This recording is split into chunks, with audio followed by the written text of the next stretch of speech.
খসড়া তালিকা প্রসঙ্গে একেবারে উত্তর 24 পরগনার বাগদা থেকে রয়েছেন খসড়া তালিকা প্রকাশের পর উত্তর 24 পরগনার বাগদা থেকে আমাদের প্রতিনিধি জ্যোতির্ময় চক্রবর্তী ঠিক কি প্রতিবেদন তুলে ধরেছেন বা সার্বিক ঠিক কি চিত্র তুলে ধরেছেন দেখুন। যেখানে কিন্তু অনেক মতুয়া ভক্ত তারা কিন্তু সিএ তে ইতিমধ্যে আবেদন করে ফেলেছে, আর আজকের তালিকার আগে তাদের কিন্তু চোখে মুখে আতঙ্ক যে তাদের নাম থাকবে না থাকলে কি হবে, কারণ তারা অনেকেই ফর্ম ফিল আপ করেছে, এখনো নাগরিকত্ব পাবেন কি পাবেন না সেটাও জানেন না। কি বলছেন কাকাবাবু, ফর্ম ফিল আপ করেছেন? হ্যাঁ, আজকে তো তালিকা বেরোচ্ছে। হ্যাঁ, তালিকা তো আজকে বেরোবে। নাম কি থাকবে? নাম যদি না থাকে আমরা সরকারের কাছে সেই আবেদন করছি যাতে নামটা থাকে সে ব্যবস্থা আমাদের করে দেব। যদি না থাকে কি করবেন? না থাকলে কি না থাকলে অ্যাপ্লাই করেছেন? হ্যাঁ, সিএতে অ্যাপ্লাই করেছি। আপনি বাংলাদেশ থেকে? হ্যাঁ, বাংলাদেশ সালে এসেছেন? 85 সালে। 2002 তে নাম ছিল না, 2002 তে নাম ছিল না। আপনার? আমি 15 বছর ধরে আইছি হিয়ারিং দিতে ভোট হয়েছে, এখানে শুনি যে কার্ড দেবে, এই আমাগো এই দেশে যাতে বসবাস সরকারি নাগরিকত্ব চাই সরকারের দ্বারা আবেদন করি আমরা। সিএ তে কি আবেদন করছি, এখনো তো নাগরিকত্ব পাননি না। এদিকে তো আজকে তো এসআর তালিকা বেরোচ্ছে, যদি নাম না থাকে? নাম না থাকলে এটা সরকারের ব্যাপার। তারা কি বলবেন? এই তো অনেক মানুষ তো, আপনারা তো উৎকণ্ঠার মধ্যে আতঙ্কের মধ্যে আছেন, একটু পরে তালিকা বেরোবে, আজকে এসআইয়ের লিস্ট বেরোবে, সবাই উৎকণ্ঠার মধ্যে। তাই তো দেখতে পাচ্ছি সমস্ত মানুষ কাজকর্ম ছেড়ে দিয়ে সবাই একত্রিত হয়েছে, সত্যি ভীষণ উৎকণ্ঠায়। কিন্তু যাদের নাম থাকবে না তাদের সি এর মাধ্যমে আমার মোদী সরকার, আমার সেন্ট্রাল গভর্নমেন্ট যে আইন করেছে সেই আইনের মাধ্যমে এদের এই তো সুপ্রিম কোর্ট তো বললো আগে তো নাগরিকত্ব দরকার। আগে তো নাগরিকত্ব দরকার, কিন্তু প্রক্রিয়াটা তো দীর্ঘ। আজ যখন হয়েছে তার থেকে তো অ্যাপ্লাই করা শুরু হয়েছে, সবাই এখন একত্রিত হয়ে করতে পারেনি।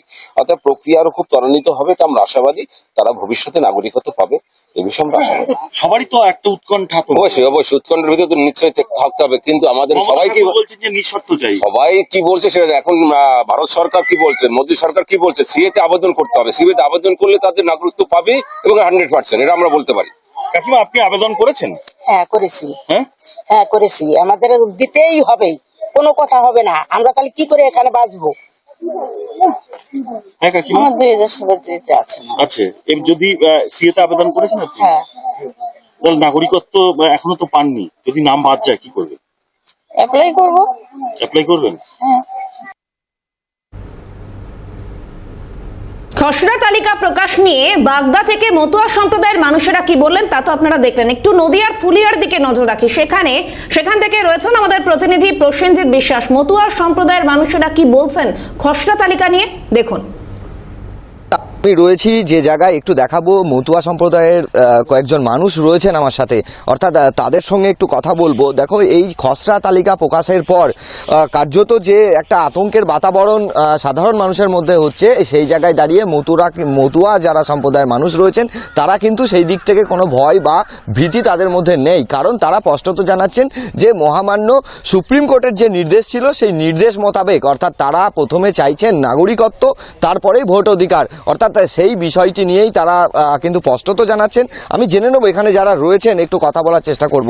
বিষয়টা হচ্ছে, যেটা আজকে খসড়া তালিকা বের হবে এটা ঠিকই, কিন্তু আমাদের ভোটাধিকার থাকবে কি না থাকবে সেটা প্রসঙ্গ নয়। প্রসঙ্গ আমরা যেহেতু ওপার বাংলার যারা আছি তারা আমরা সিএ তে ফর্ম অ্যাপ্লাই করেছি, আমাদেরকে আগে নাগরিকত্ব দিক সেন্ট্রাল গভর্নমেন্ট, তারপরে আমরা যে কোনো সুবিধা তো আমরা পাচ্ছি।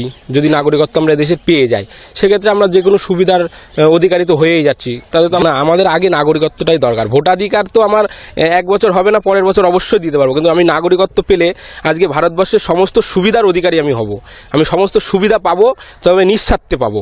সেই জন্য আমার ভোটাধিকারের থেকেও আমার গুরুত্বপূর্ণ হচ্ছে আমার নাগরিকত্ব।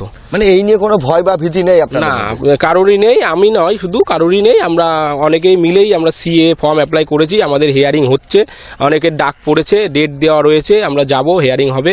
দেখুন, এসআইআর নাম যদিও বাদ যায় তার জন্য আমরা কোনোভাবেই ভীত সন্তুষ্ট নই, কিন্তু আমাদের দরকার সেটা হচ্ছে আগে নাগরিকত্ব সার্টিফিকেট পেয়ে গেলে আমাদের নাম তোলা খুবই সহজ হয়ে যাবে, সেটা পরবর্তীতে আমরা তুলে নেব। এর জন্য আমরা কোনো আতঙ্কিত বা ভীত সন্তুষ্ট নই। মহামান্য সুপ্রিম কোর্ট গোটাটাই এই নাগরিকত্বর গোটা প্রক্রিয়া দেখবে কেন্দ্র সরকার, সে জায়গায় দাঁড়িয়ে কেন্দ্র সরকারের কতটা প্রস্তুতি রয়েছে আপনাদের নিয়ে এই নাগরিকত্ব দেওয়ার জন্য?